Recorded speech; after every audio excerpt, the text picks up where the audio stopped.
Welcome back to the channel, guys. As you can see, we're doing it again. We're trying a second wire wrapping, but this time we're doing a really basic one. Unfortunately, it's not a tutorial that was done by Yvonne. Yvonne's got a great YouTube channel. She's an absolute wizard when it comes to this stuff. I'm an absolute pleb, but doesn't stop me from trying. So this is the Boulder Opal we carved the other day. It's not overly fancy or anything, but it's a good piece to practice on because it's a pretty common shape, and the size, it's probably a bit bigger than what you'd normally get. In terms of boulder, it's okay, but a cubipedia or a lightning ridge of this size is a little bit rarer and would cost a hell of a lot more. Stainless steel, 1/2 mil gauge. I don't know what that actually turns into in gauges, but it's about 1/2 mil thick. This is just what I'm using to start the piece with the bail and my handy Leatherman. Get a Leatherman, guys. They'll last you forever.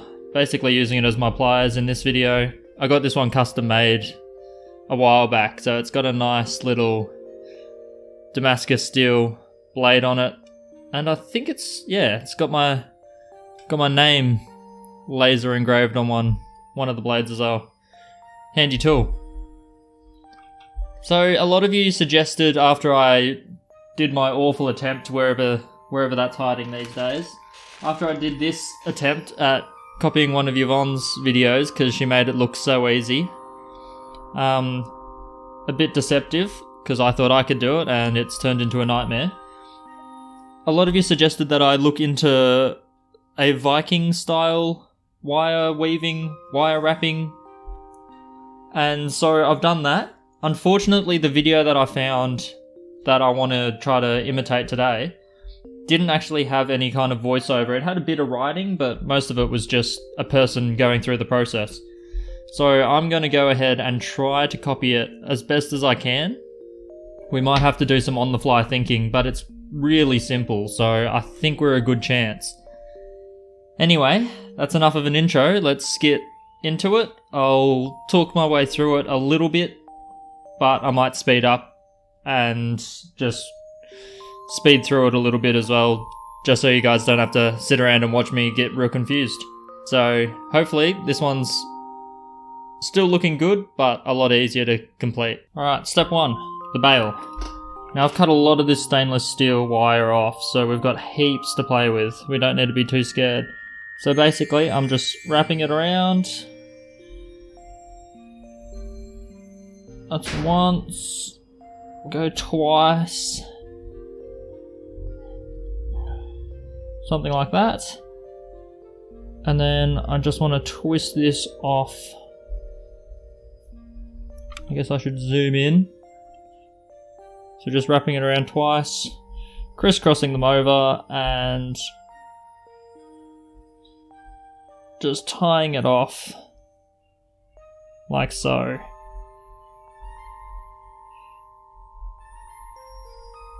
We'll give it twice. Something like that.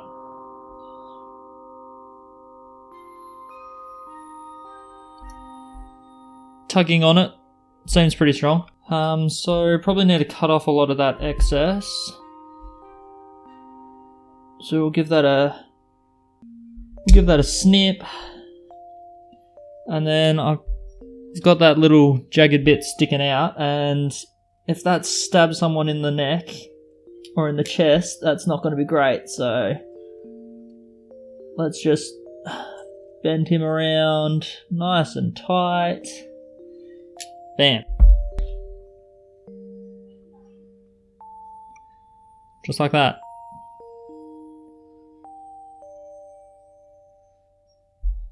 So, top done. Now, we're going to put the pendant this way so that the point is heading down. We're going to put the bail right up the top and use a little bit of masking tape to just hold it in place just while it gets started. So just a little bit of tape, if I can get it through the hole. Bam. Through the hole. Pull it through halfway. And just tape this thing down. Actually, I feel like it'll get in the way if it goes too far down, so rip that off there. Rip that off there. Top. Taped somewhat near the top. It's not a perfectly symmetrical pendant, but there you go. So you're looking at the back. Now this, I want to wrap around like so. And then here, it basically comes back up and I thread the end. So at the end of the wire, which is way too long, I've cut off 1.5 meters of this for what's going to need probably 0.5 meter. So we're just threading it straight through the center.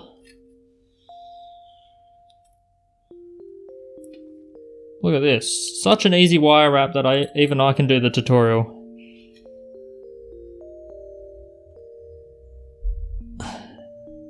So through there, it's gone through the back, through the hole, through here, and then this continues on. So we continue to now wrap in the other direction. See if we can actually get this a little bit tighter. And we want to make it fairly symmetrical, so we're going across here, pinch it around the corner there, and we're at the back again.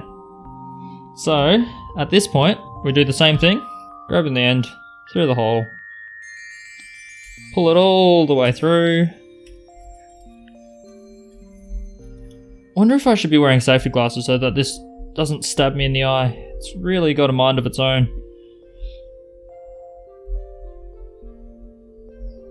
So just pulling it all the way through. It's got a little bit kinked, that's not good.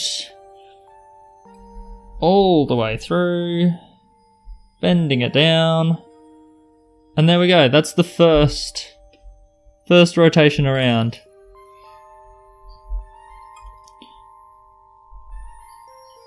Now that we've gone the first time, I want to get the second spot.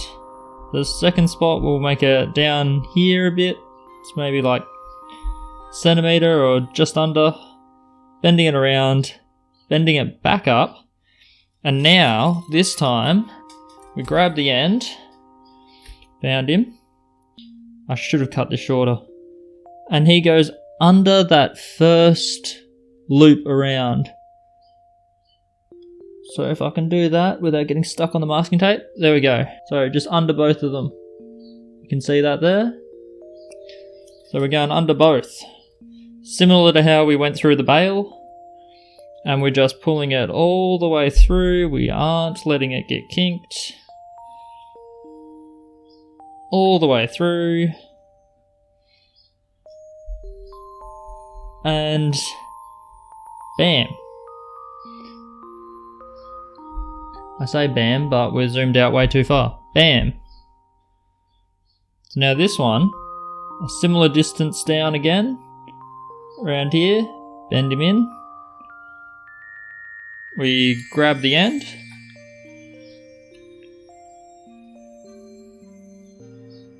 And now he goes in under this first one again.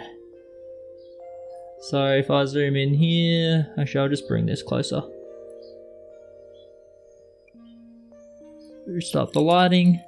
So there we go, we're going in underneath that last one. And threading all the way through. Pulling it through, no kinks, no kinks, no kinks. Please no kinks. Alright. All the way through like so. Then ripping it down. And we go again. And I do this all the way to the bottom. So I'm just going to fast forward through this, I think.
Okay, and there we are. We're at the final one. So to tie this off, I don't really see any great way of doing it, and the video didn't show that there was a really good way either, other than just basically weaving it around the last one that you did a couple times and trying to make it, I don't know, I feel like it's really obvious. So I don't know if I can make it a little bit more invisible somehow. Looking at it, there doesn't seem to be much. So I'm just going to, actually I might just ball it here.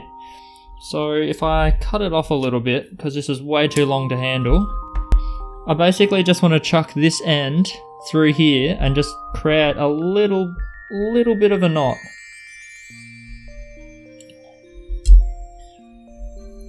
Now this stuff isn't all that high tensile just because of how thin it is, so I should be able to do it with my finger. If I can just put it exactly like before. Dealing with the short ends is pretty tough. Maybe I shouldn't have cut it so early. There we go. Just enough to be able to grab a hold. Alright. I just want to keep this from deforming. Something like that. It's the back anyway, so I'm not overly fussed. And then I just want to kind of clip off that end, which still leaves me with a bit sticking out. We'll fold him back in. There we go, that doesn't look the worst. Right, so all done. And you can see here, it's a nice elegant little wire wrap. Very simple, very straightforward. I mean, if I could watch the video a few times and then just remember how to do it and go ahead and do it, it mustn't be very difficult. I think I'd like in future to be able to do this part a little bit tighter. I feel like these large loops are a little too large and they cover up too much of the stone. But I reckon if I was really using my pliers instead of just winding it off with my fingers, I could get this nice and tight, and then there'd be a small little line of those loops. Same in the back, though the back doesn't matter so much. So I reckon that could be improved. The spacing is pretty good, pretty okay. That one there looks a little bit large, but there's a little bit of wiggle room now to kind of bend them around. But I reckon if I did these tighter, I'd have to make sure I get it right the first time. The only other thing is that in the video they say up here it can get loose, which it isn't in my case, but if it is loose, they just suggest that you grab a hold of this and just twist it around to tighten it up, which I guess I can do. Give it a half turn round, something like that. So that stops it from all turning. It's made my thing a little bit windy, but that's not too bad. And there you go. Viking weaving, or whatever they call it. It's quite simple, straightforward. I reckon I might try to do this again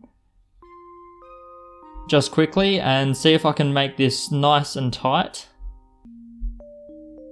But apart from that, I actually like this. This is nice. This could work really well with some opals. It covers up a little bit too much in the dead center, which I don't like, but at the same time, I didn't have to drill a hole for this, so it's a hole-free pendant. Which, I don't know, drilling holes you can have accidents and things can crack and shatter and whatnot, so this is a nice safe way of doing a pendant at least. I like it. I reckon we can level up. So any suggestions on a harder wire wrap would be good. I know Yvonne's got a couple that are more for beginners and they're still a lot harder than this. So her idea of beginner is a bit strange, but I am willing to give her beginner wrap a try, and I think next time I do one of these, that's what I'll be doing. So stay tuned for that. This one, I'm sorry, was not as comedic as the last. So I think somehow I've managed to improve leaps and bounds between these two. So yeah, there's still hope for me in the future. I'll be selling this stuff before you know it. No, I won't be, but we can always dream. Roy from the future interjecting here. I went ahead and redid one trying to make that inner line a little bit tighter, and it's worked out pretty well. So it's a very simple but very elegant little wire wrap. It went a bit crooked on the back for some reason. I just didn't pay attention. Every time I did the back, I just didn't pay attention. I was too busy thinking about the front. So it's actually worked out quite well. I'm still not a huge fan of how the bail starts and finishes. I think it's a little bit weird, and I'm sure I'll look at some of Yvonne's videos and see if there's something that looks a little bit neater but can do the same thing where I just basically start it there and I can just start wrapping it. I'm sure there's got to be a better way. She'll probably come up with some fancy way of dealing with this kind of mess here, and it'll be incredibly impossible for me to do, but I'm willing to give it a shot. But yeah, it doesn't cover up too much of the opal at all. So I'm quite happy with it. If you do have colour or whatever, it'll show up quite well. So yeah, quite pleasantly surprised. This is a very simple and very easy wire weaving technique. So we'll scrap the previous ending, and I'll sign off with this ending instead. So yeah, I'll keep looking for some more wire wrapping techniques. Yvonne's got some easier ones I've noticed on her channel, so I'm definitely gonna try those at some point. But for now, I think even this kind of basic wrap could still get you some really nice pieces. Using a nice bit of copper wire or gold. I don't think it's too dodgy. You can make these lines a lot sharper and straighter. So yeah, if you're interested in it, give this a shot, because I've got 0 skills and 0 tools, and yet I've managed to pull it off, so pretty easy. Have a crack, let me know how you go, and I'll see you in the next video.